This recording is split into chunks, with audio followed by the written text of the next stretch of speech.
is a magnet. We in Nevada County had very few resources. We might have had a few bucks sitting around here. We raised $20,000 in kind and other contributions, and we wouldn't have ever had that if we hadn't had a candidate. So candidates multiply resources. Registration. Every one of my 13 counties had more registration after the campaign than before the campaign. And that isn't true in a lot of Green Party candidates counties where we lost 10,000 voters over that period.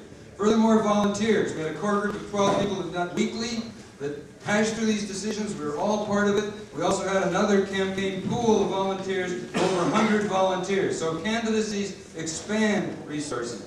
And our media experience was tremendous. It was an amazing bonanza of media experience. We were in 30 different papers in the district.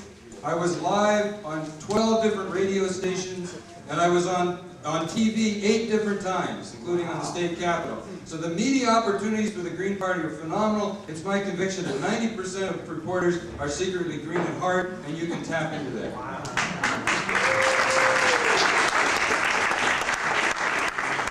Just winding it up here, you learn a whole lot about campaign technologies, how to have a headquarters, how to have a phone, how to do materials. I got some materials for distribution, all that kind of thing. It's a tremendous learning experience. The final thing I just want to say is I believe that our candidacies in the end are going to be the best political tool we have. If you translate my 30,000 votes, extrapolate it for 40 Senate districts, you can see that a Green Party candidate can get over 1 million votes in this state, statewide in 1994. The potential is right there. The final thing I want to say is that we need candidates in this party. A party that won't contest elections is like a mountaineer who won't climb mountains. If we're not going to win elections, we might as well just be another environmental group. We're a party, we got to win elections, we can. Many of us have proved we can do that, and everybody in this room should seriously consider being a candidate next time out. Local elections in '93, and statewide and partisan and other elections in '94. You can all do it, we proved it. And the top winner had 22,000 votes, and I came in third. There were only 2 seats open, and I had 20,000 votes.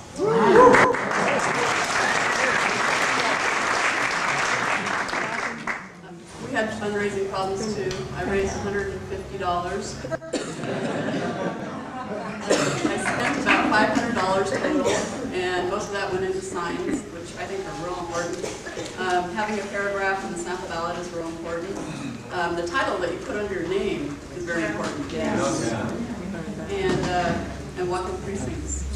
It was great. I had a great experience. Had a lot of fun. Met a lot of people. Had friends with the Argus and the Mercury News. And the reporter for the Mercury News is going to start coming to the Green Party meetings. So I was willing to put myself forward. Little did I know what I was going to get myself into. So it turned out that it was by far the most difficult thing that I have ever done as a human being is run for this office. Your public life is shattered. The public scrutiny of you at every point is intense. The stresses of going in candidates' forums is enormous. The fact that anybody on the street can talk to you at any moment and say, hey, what's your position on this issue? And you must immediately come forward with a coherent, relatively intelligent answer is like endless oral exam for 9 straight months. It's a marathon.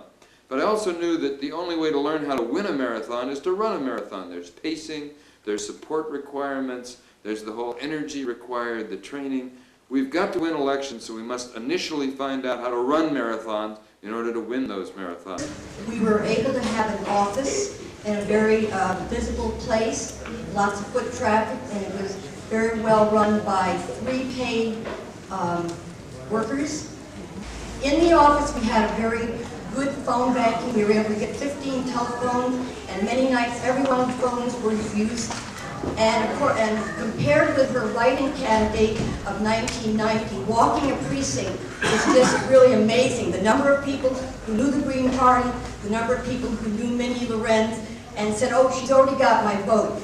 Mindy had all the main ideas. First was a balanced budget, and she graphically did it. Matter of fact, Gary floated all the research for her, made big charts, and how she had a balanced budget. The second thing was electoral reform. That has to come before, of course, we realize Greens or any third party can never make a real success. And then economic conversion. Also renewable energy, and Gary Flo got 2 electric cars, and he showed her all around Santa Barbara, and I don't know if they got as far as San Luis Obispo, but anyway, she was very visible in her electric cars. I came to the Green Party with a history of political activism over the last 15 years. I've worked on different issues that I cared a great deal about, whether it was anti-war activities, whether it was peace and social justice, women's issues. In the early 1980s, I got very involved in anti-intervention in Central America work. And in that work, I was really introduced to the interdependence of issues like the destruction of the indigenous population, the impact of our foreign policy on another part of the world. What did that say about the domestic policy in the United States and why we required the kind of foreign policy we did?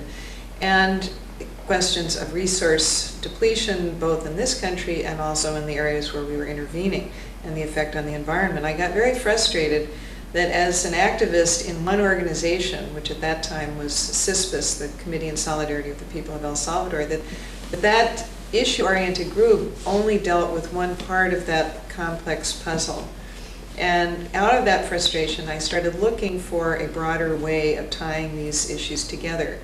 And it was at that time that I started hearing about the Green parties in Europe, particularly the success of the German Greens, in getting people elected not only at the local level, but getting elected in Parliament by 1983, 1984. I sent for a copy of the German Green platform. I read it in a couple of hours, and it was like a conversion experience. I just knew that that was what I needed to be working on. Everything clicked. That was in 1984. I am one of the founders of the Green movement in this country and one of the founders of the Green Party in California. I've been working intensively on this since that time. I've been involved in the Green movement, Green Party, for almost four and a half years now. I reside in San Francisco. I like to claim that I'm a founding member of the California Green Party, and I've been involved in the incarnations and the various generations of the Green movement on the national front, as well as helped shape an international arm for the U.S. Green movement, which is also formerly known as the Green Committees of Correspondence. And I have been helping on an international, national, and local level in the various tools, with the various tools necessary in order to build a green movement. That's what I do. Broyles, a good example of today's infomercial candidate. I mean, he simply bought an umpteen $1 million worth of media time and projected himself as being a candidate of the grassroots, which I highly argue with. And doing so by giving this image strictly through media time that he is a candidate of independent choice. I don't believe that. I think he manufactured the fact that he's a candidate of independent choice simply because he had enough money to buy that time. I think it's just imperative that we reform the laws necessary to give candidates of minor and major party status free airtime. I got involved with the Greens in the Santa Monica area. I had heard about them in the LA Weekly and got involved on a local level. Our local group at that time began a period of rapid growth. We had a very successful public forum series, bringing in upwards of 300 people and more to hear speakers like Murray Bookchin, John Robbins, Fritjof Capra. We got involved in lobbying against offshore oil drilling. We worked on bringing light rail to our part of Los Angeles. So I was very active on that level. I also got active on a national level. I was one of the central coordinators for the formulation of the Greens' national energy policy. I've attended all of our national gatherings. And internationally as well, I've been involved with Greens very heavily. I wrote this book, and my object in going over there was not simply to network and communicate, oh, we've done these things here, but also to learn what they've done, what works, and try and save us from reinventing the wheel here in California. The political legacy of Petra Kelly. Petra Kelly was one of the most remarkable members of the post-war generation. Someone who determined at age 13 that she would become either a nun in a third world country or a new kind of politician. When she died last month at 44, international news agencies summarized her significance as, quote, perhaps the world's best known environmentalist. German Southern Greens had been influenced in the 60s and 70s by observing the ecology, peace, feminist, and social justice movements in the United States. Kelly then brought to American media and lecture halls during the 80s charismatic testimony about the combination of those concerns in the new phenomenon called green politics. She was uniquely positioned to play such a role, having spent her childhood in Bavaria and her adolescence in the United States, for her parents had divorced and her mother had married a U.S. Army colonel. While earning a degree from American University School of International Service, Kelly worked in Robert Kennedy's campaign and Hubert Humphrey's office, and was influenced by the nonviolent civil disobedience of the civil rights and anti-war movements. Returning to Europe, she worked as a policy analyst for the European Economic Community and then co-founded the West German Green Party in 1979. She was elected to the West German Parliament in 1983 along with 26 other Greens and remained in office until 1990. Petra Kelly expressed the Green perspective to the international press with passionate concern and common sense logic. She maintained a spiritual sense of goodness and grace at the heart of life, and never accepted a jaded view of the human condition. That is why she was literally astounded thousands of times over to learn of unfairness, duplicity, and cruelty. She felt that exposing such violations with righteous indignation and substantive documentation would surely mobilize opposition and make possible a healing correction. For Greens worldwide, who are trying to develop political processes that avoid the toxicity so apparent in contemporary politics. The fact that the bodies of Kelly and Gert Bastian were not discovered in their Bonn apartment for nearly 3 weeks is a painful reminder of the extent to which they had become marginalized and isolated in recent years. Like many other Greens, they have been pushed out of the party by dynamics of realpolitik. In Kelly's case, resentment toward her media attention was certainly a factor, even though she had spread the Green message so well. Kelly and Bastian continued to work on behalf of eco-social causes, speaking out most recently against the Chinese occupation of Tibet and also the rise of neo-Nazism in Germany. In Petra Kelly, the concern for eco-social justice in our generation seemed distilled to a unique intensity. It poured forth from her in myriad ways that will continue to engender new political possibilities. How might we memorialize her in our own green work?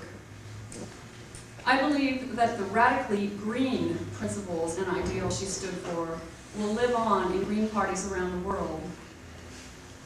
The aspect of her political legacy that does need attention and nurturing, however, and could benefit the Greens immensely, is her focus on verbal nonviolence and ethics of care and sensitivity to the ways in which people are treated in green politics. The Green Project will surely fail if we cannot live out the vision in our own circles. That has been the message of countless Green women, but it is still considered peripheral by far too many people. My proposal for a living memorial is that we all go forth from this meeting, remember the tragic passing of Petra Kelly and Gert Bastian, and the fact that they were deserted for 3 weeks, even in death. And then think about any sincere Greens or former Greens in our local and county groups who may have felt unappreciated or unwelcome or pushed aside. Seek them out and apologize on behalf of all of us. Ask them to give us another chance. Invite them back. Embody the green vision. Recycle campaign materials. We took shirts we already owned.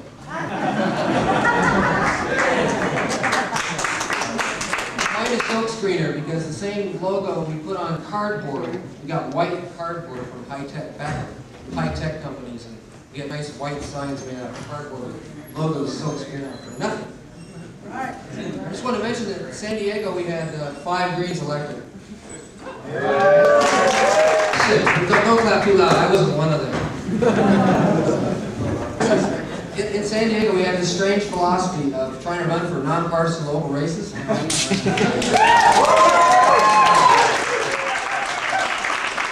didn't get that from Peace and Freedom. I don't know where we got that idea. Anyway, we ran for water boards, planning groups, city council, locals, we ran somebody for supervisor. By the way, we also had a couple of partisan candidates that did dismally, but so it goes. We ran a woman for supervisor in the primary, and she did not make it. She got 13,000 votes, but she came in 4th in a field of 8 for supervisor. We turned around and said, Sue, we're going to run you for a school board, a high school board that roughly was the same area as the supervisor. We said, put your name back out in front of people, and maybe we can get you elected to that. She said, great, but after about a week, after the primary, she was totally burned out, said, I just really can't campaign. I can't go after the teacher's endorsement. I can't file a statement. It costs $1,000 to be in the sample ballot. I can't go to forums. I can't answer any questionnaires. We said, okay. She came in 3rd with 24,000 votes, and she didn't even have a campaign. And that's name recognition that comes from running a couple of times. I was approached by a couple of people in the Santa Barbara Ventura area as to whether I would want to run for office and whether that was an advisable strategy given the fact that we were trying to launch this new political party. And it turned out that there were a core group of people, there were 15 or 20 of us in that 2-county area who felt very strongly that yes, this was a good strategy. We did want to work together. I was a write-in candidate because we didn't have ballot status. This campaign was in conjunction with that. I think we were very successful at getting media, not only locally but statewide. We even got some international media about the campaign. I think it turned out that I was a credible candidate, even at that point, with very little experience. And I got a little over 1% of the vote, which for a write-in was considered very good. In fact, at that time, I got the second highest number of write-in votes anywhere in the state of California. The Secretary of State grants 2-year periods in which you have to do any one of a number of things to get official ballot status. We elected to do it through the voter registration method, where people would actually have to commit themselves to registering in this new party. I think it was a good decision. It was better than just signing on a petition in a very, very casual manner. Yes, sure, go, do it. But rather, people really had to make some kind of a more serious decision. Yeah, not only do I think this is a good idea, but I'll be in it.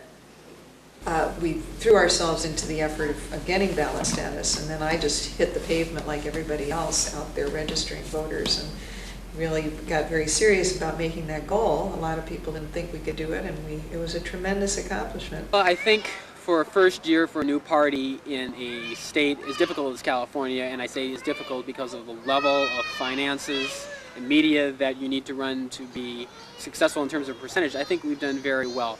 For the most part, our candidates have been strong. They've been good representatives of green issues, and the idea of running campaigns as a building tool, I think, has been borne out.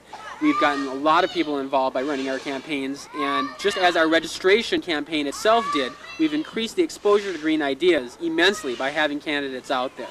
And the kind of percentages that we've got, I think, are very good in this respect. We came in mostly between, like, say, 7 and 13% for state and national offices. And you have to remember that a voting percent is only a partial indication of how many people are really interested in your ideas. If we get 10%, that's indicative of the fact that maybe 20 or 25 or 30% considered voting for us, and that when you are a smaller party, they don't always vote for you when it comes down to the vote, even though they're very interested in what you're standing for. So I think just from the percentages we have today, we've already become a player in California politics in terms of shaping the agenda. And we don't learn that simply from our own elections this year, but you can go back to the European experience. And that is that if you take votes from the other parties, you force them to change, or they continue to lose votes. You introduce things into the political dialogue that you wouldn't otherwise have. And I think as a Green Party, we've done that here in California. The district I ran in 1990 was changed. It went from being Ventura and Santa Barbara County to being Santa Barbara and San Luis Obispo County. So I was brought forward as the candidate for the new 22nd Congressional District. I got 10% of the vote, 22,216 votes to be precise. We think that any party that is qualified, I mean, if there's a law that says, okay, if you do these things, you have the right to run, then the ideas of those parties need to be presented to the public. We own the airwaves ostensibly, yet giant corporations get to broadcast on them for almost nothing, and then they complain when they have to offer advertising time at a cheaper rate during the election periods. Indeed, there should be free time for all the political parties to put their ideas out, and then the people in this country have a chance to choose. So on radio, on television, have open debates. And again, in Europe, each political party gives a significant time to air their political convention and to have their candidates out there. And we're in favor of that sort of thing here as well. We distributed literally hundreds of copies of this little brochure. I'll try to have some available for you later today. But we were able to focus issues quite a bit in the campaign, particularly on the peace dividend. After the riots, I worked with Michael Zinzin in drafting the first draft of the Cooperate LA proposal. One of the key parts of that proposal was a call for cooperative zones. That proposal was taken to a meeting of 150 residents of South Central LA, representing the Bloods and the Crips and the various community organizations, and our proposal for cooperative zones was unanimously adopted by that neighborhood meeting of 150 some representatives. And it's something that people are still talking about, and it's something that we're going to be working on in the future. We put it out that the Clinton defense budget is something like less than 5%, exactly 4.83% less than you would get with George Bush. And the key issue in the future is going to be the peace dividend, and we've got to mount a major effort demanding that. It would not be accurate to think that we are only an environmental party. And it's very inaccurate to think that we don't tie the environment either to social issues or to economic issues. And so part of the challenge in this race, especially in terms of the deep recession that we're in and people's focus on, what can you do for me in terms of, my family's hurting, I'm losing my job, the economy's in trouble. I don't want to hear too much about anything else but how you address the economy. So from my standpoint, it had to be a combination of redefining a healthy economy, a patchwork approach to quote, fixing the economy. With a little tinkering here, a couple more tax increases there, a little spending cut over here was not going to do it. That what we really have to face is a kind of green approach to a healthy economy, which means an economy based on the principles of reduce, reuse, recycle. That we, instead of constantly increasing the supply and increasing the consumption, and then increasing the supply and increasing the consumption, an endless growth approach to economic well-being, that's a faulty model. That we are seeing the end of that model, the collapse of that model. And what we have to do is create a paradigm of economy that is based on reducing the demand, rather than constantly increasing the supply and the consumption. And how do you reduce the demand? You try to reuse as much as possible of what you produced in the first place. That's one very important principle. So how does that affect energy policy? That affects energy policy because you don't want to be mining virgin materials. You don't want to be extracting more oil. You don't want to be using fossil fuels that are polluting the environment. If you can use renewable resources, if you can reuse what we already have, or if you can use renewable resources in any area, whether it's in energy, whether it's water conservation, reusing the water supply, that kind of principle has to apply across the board. And that in fact, a healthy economy and a healthy environment are absolutely linked. The next century is going to be a century that's dominated by renewable energy technologies, by efficient technologies. The Japanese are developing solar far, far past what we're doing in this country. When Reagan cut the research and development in the early 80s, the Danes have the market on wind energy right now. All the things in Altamont and in Palm Springs, they come from Denmark.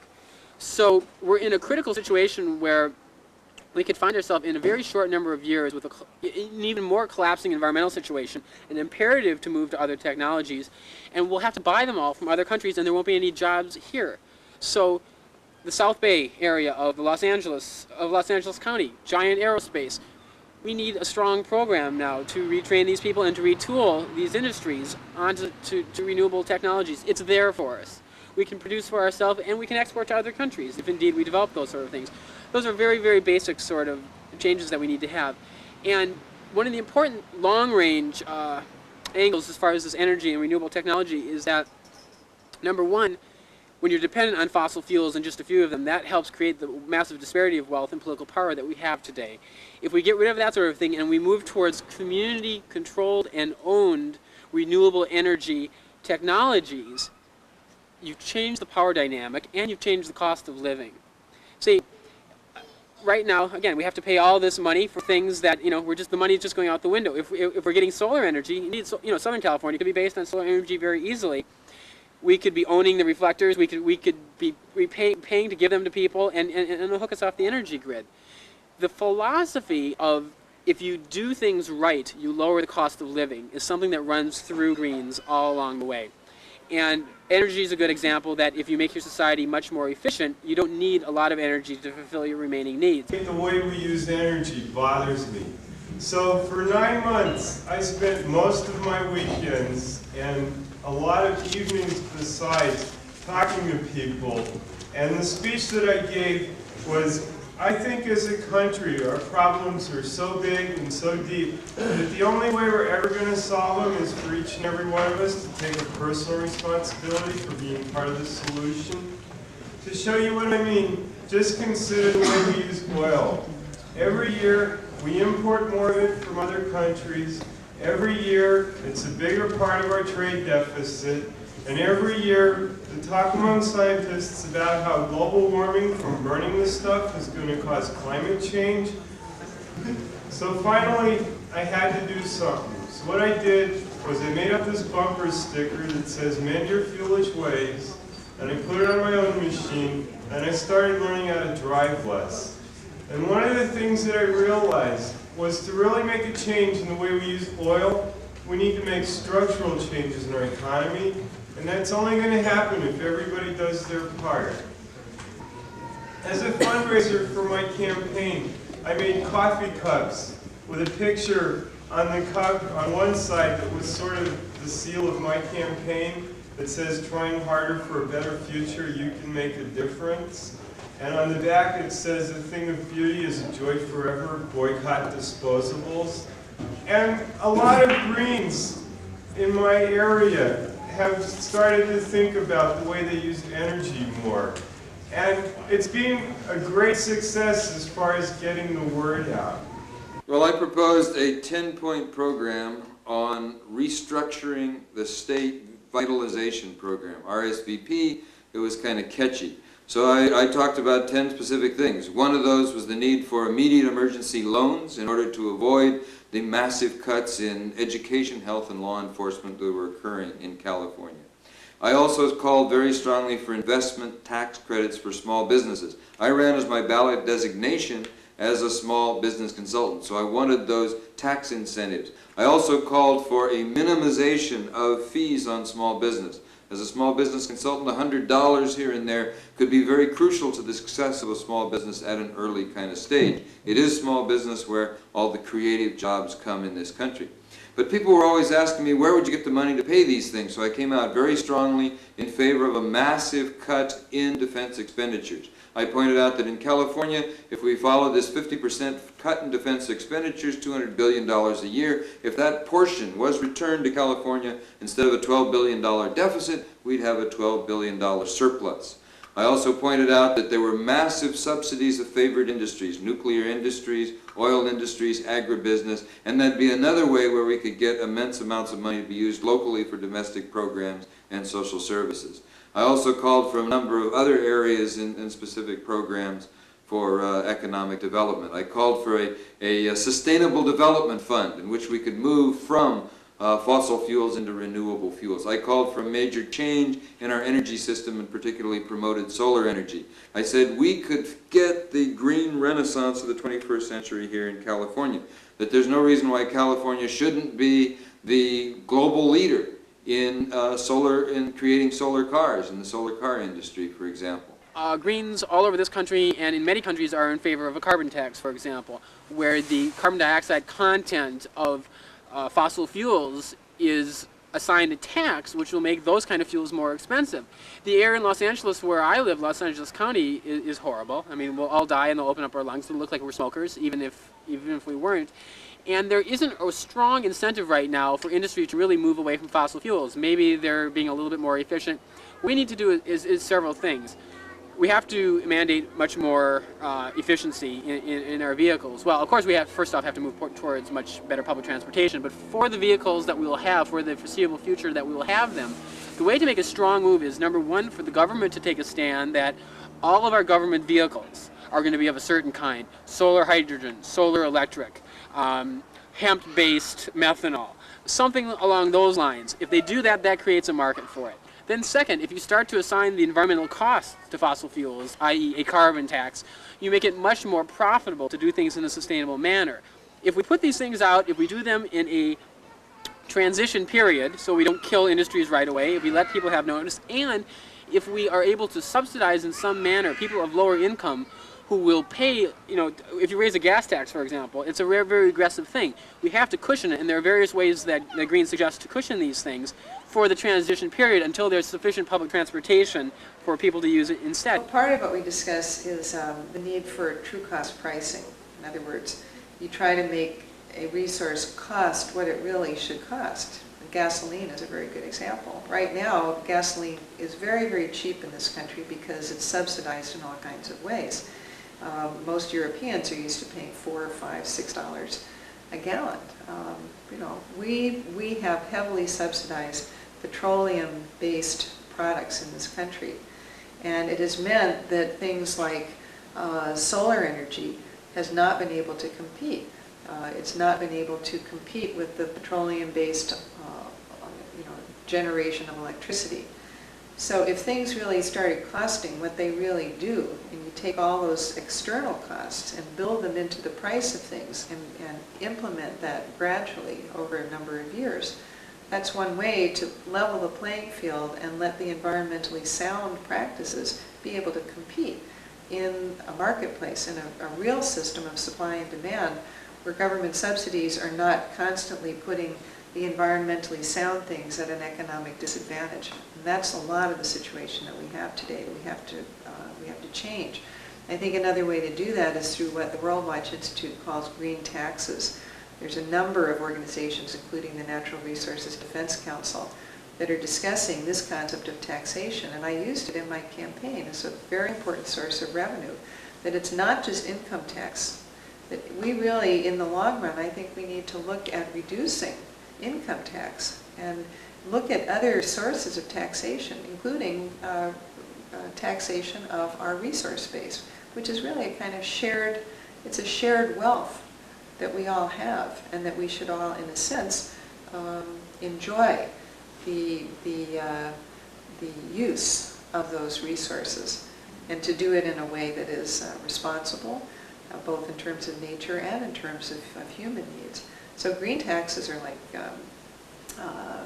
extraction of virgin materials, depletion of the supply, let's say of water. There's a water depletion tax. If it's depleted more than it's replenished.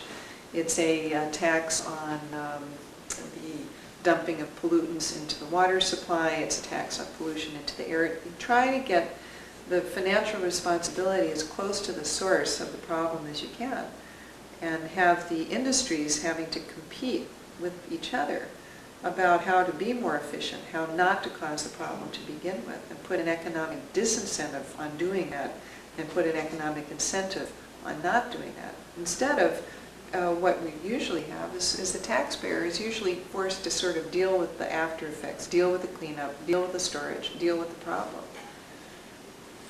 In order to have affordable health care, which we believe should be a right of everyone, not just the right to afford it, but the right to have it. In order to have that, you can't have a nation where a third of the people are dying of cancer and where everybody is infected from massive toxicity in our environment. So to start off with, Greens come from a holistic preventive standpoint. Take out the pesticides, stop the pollution, put money towards environmental cleanup, and you don't have as many sick people.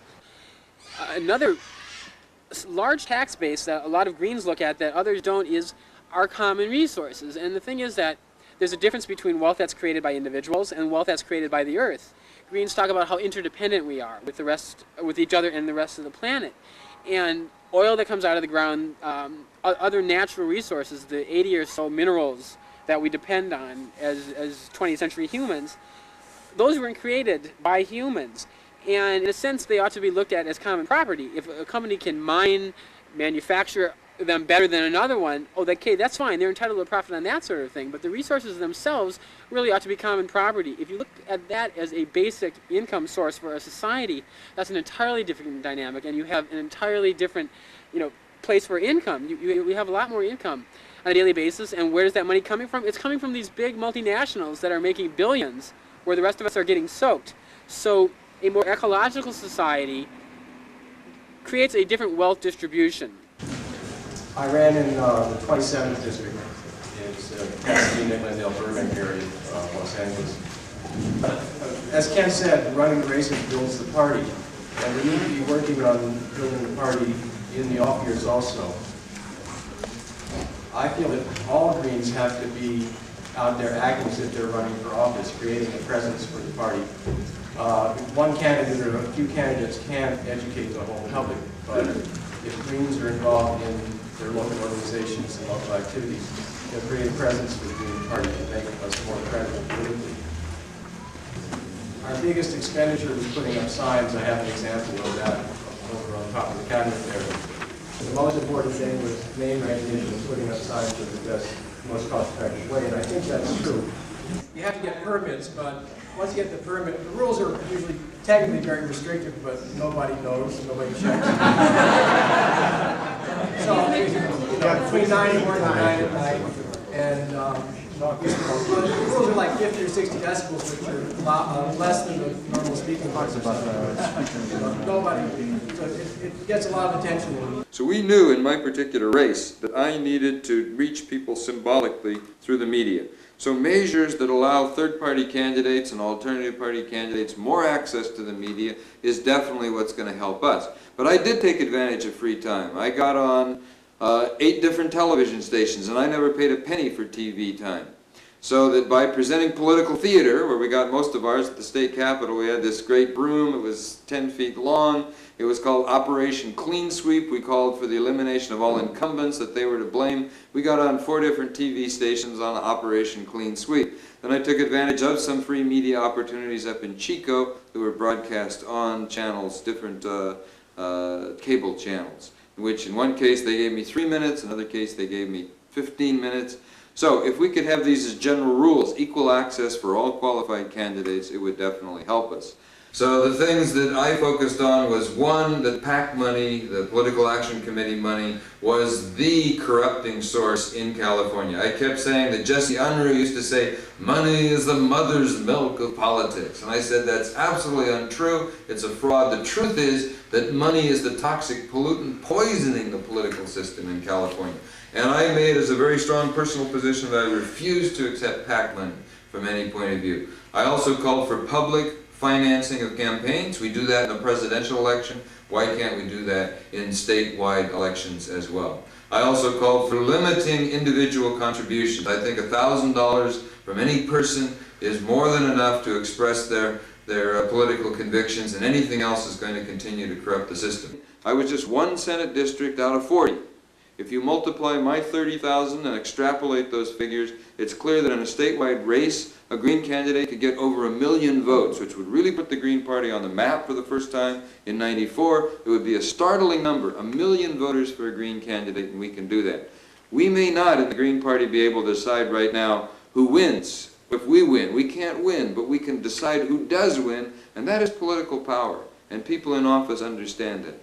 So overall, I can say that the campaign was a tremendous experience. It was difficult, it was challenging, but it was exhilarating nonetheless. I enjoyed doing that. I encourage other people to run as Green Party candidates. We're going to need to win elections. It's the only way to be an effective political party.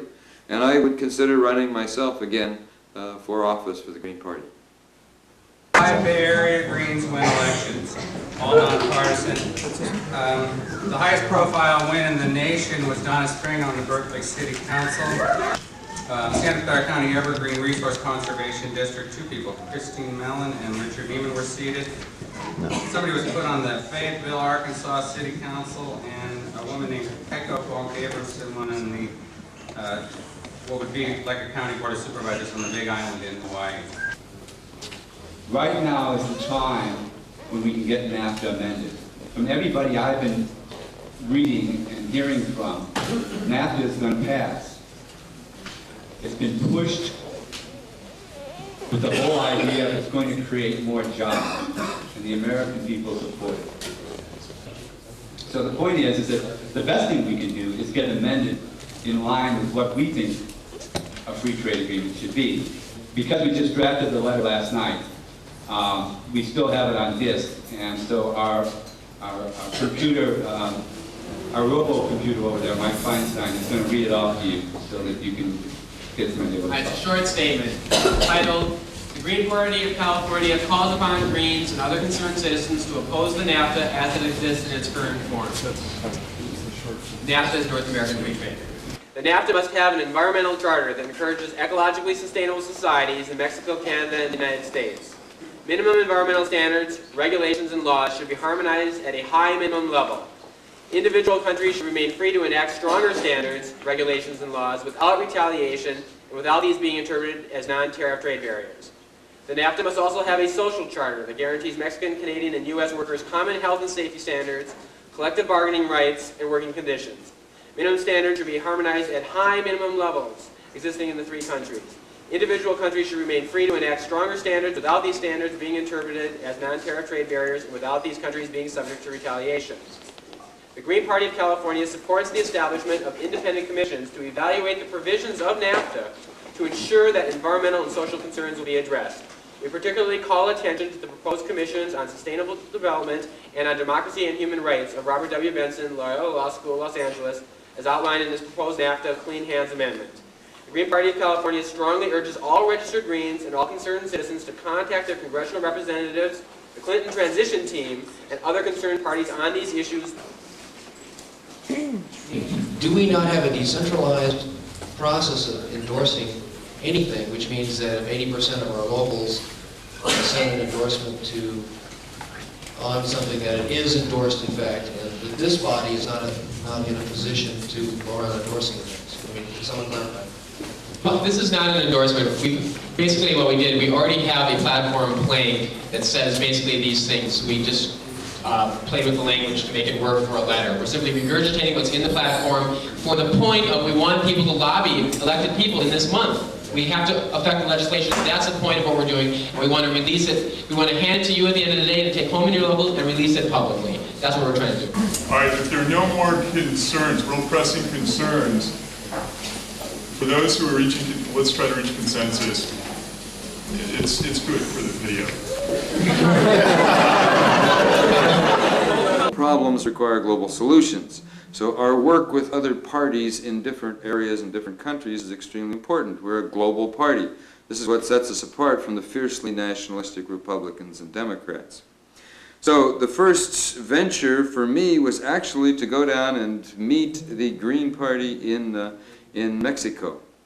Most other Greens who wanted to hook up internationally had gone to Europe. But it was my feeling that this Eurocentric bent of the Green Party globally, its time had come and gone, and it was now time to truly globalize the Green Party, which meant other continents had to assume a political role. And it's my conviction that the future next stage of the Green Party is actually the Green Parties of the Western Hemispheres.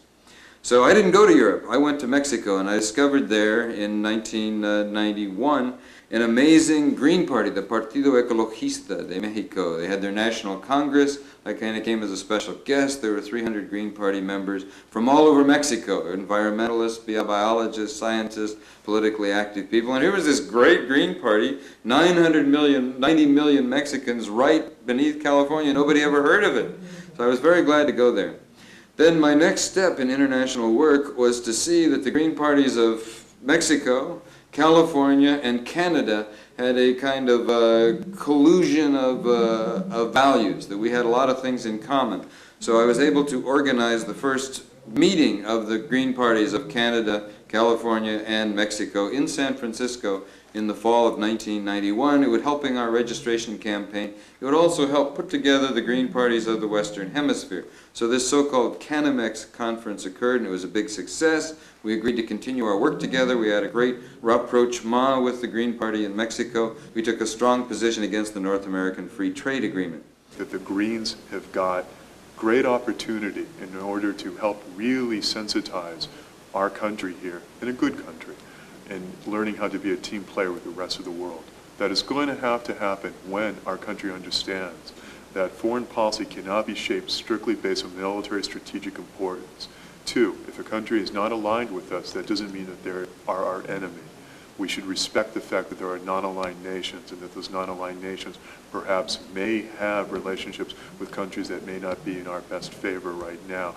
We cannot simply obstruct or intrude or try to preempt the daily machinations of another country's government simply because they are not in the best light of the United States. Three, we need to understand that we're always going to get in situations like what we did in Iraq, as long as we are dependent on resources abroad and not having the kind of program and planks necessary to look towards self-sufficiency here. Self-sufficiency is something that I think if we had started along with what President Carter had tried to administer and did it rather poorly, but at least on blueprint had some very good ideas in terms of setting our sights towards alternative energy and so forth, are the kind of things that would have made us less dependent on the oil in the Persian Gulf. We didn't go in Kuwait to liberate Kuwait from Iraq. What we went into Kuwait was simply to protect our resources. Being in Iraq twice, talking to many people, talking to people in the United Nations, and talking to people high up in our Pentagon has given me full assessment, I think, to ascertain just where we messed up and where we will mess up again in other countries. Dictators that we create, dictators like Manuel Noriega or Saddam Hussein, who are creatures of the CIA, will come back eventually and bite the hand that feeds them, and inducing this one more opportunity to engage in a military conflict is the kind of policy that is completely got to be aborted now. We think that with a lot of these trade agreements, to just harmonize everything, especially on a very low level, and not allow individual countries to go further, is going to prevent us from moving forward in the direction that we need to. Now, it's going to do this in a way that is really a fundamental denial of our democracy. If the Uruguay round of GATT goes through, they want to lower how different areas can control pesticides, and Big Green would have been tossed out in its regulations. So what this means is you have a process where multinational corporations are going to supersede our rights as individuals in our regions, our nations, to have our own laws. They're just going to have these international standards. Just because we're against exploitative trade, Greens are not protectionists, we're not isolationists. We want to see an integrated global community. Therefore, from a foreign policy standpoint, we want trade and aid that empowers each nation to be economically self-reliant. Rather than a situation that we have now where you have a couple of dominating countries in the north and west who use up all the resources, who have large military to dominate and oppress other countries, we want to have policies that enable everyone else to be able to do for themselves and then choose to freely trade. When we got this message that the first planetary Green Party meeting was going to happen in Rio de Janeiro in conjunction with and right before the Earth Summit, I said, great, this is a dream come true. Should I go or not? It was very expensive. It cost several $1,000s, but I just had to go. This was the fate of the Earth, was hanging in the balance. We just had to go and become part of this process. We couldn't just leave it to the formal diplomats. It was really marvelous being in Rio de Janeiro in Brazil. Some representatives from 30 different Green parties from around the world came together. It was multilingual. It was like the UN, you know, where you have 5 different channels of different languages, simultaneous translation. I mean, we really thought we were hot in Rio. It was great. And the Brazilian Green Party put on a great show. They really were excellent hosts. And we got to finally meet. The first planetary meeting was extremely exciting. It was historic, and I was absolutely ecstatic to be there. The emphasis of the meeting was on putting together a coherent statement to articulate the Green position vis-a-vis the UNCED conference, the UN conference on the environment and development, which was coming up. But what was important to me as an official delegate of the Green Party of California, what was important to me was to make sure there was a permanent basis and structure established for the Green Party for future cooperation. So I took the lead. It turned out I offered a resolution of 6 major points as to the official tasks and functions of a global green network. And that, after some debate, was finally adopted. And I'm very proud of the fact that it was that resolution that led to the empowered creation of this global green network. We were to communicate, we were to cooperate, we were to set up a mechanism for statements, we were to help form new green parties around the world, we were to establish these telecommunication links, and we were to set up a steering committee that would make sure these tasks were done. For years in the Green Party we've said, think globally, act locally. But I think we can finally change that to the point of think globally and act globally as a result of what happened in Rio. I'm a Native woman. I'm 59 years old. I had great difficulties in raising money. I can't say I've learned a lot. I've come away with a lot of experience and a lot of knowledge.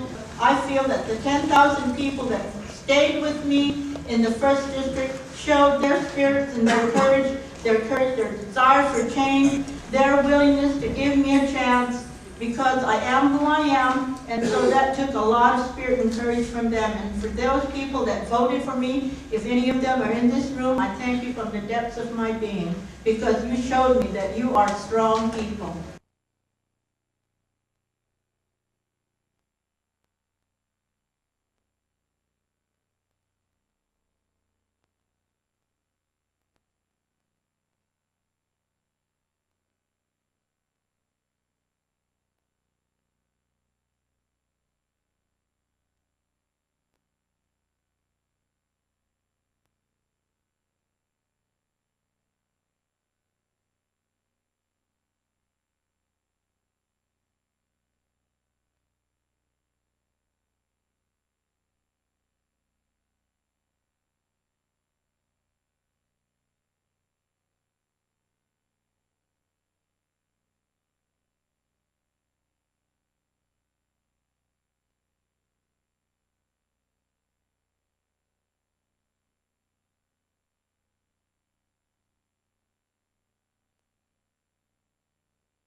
That took a lot of spirit and courage from them. And for those people that voted for me, if any of them are in this room, I thank you from the depths of my being, because you showed me that you are strong people. Thank you.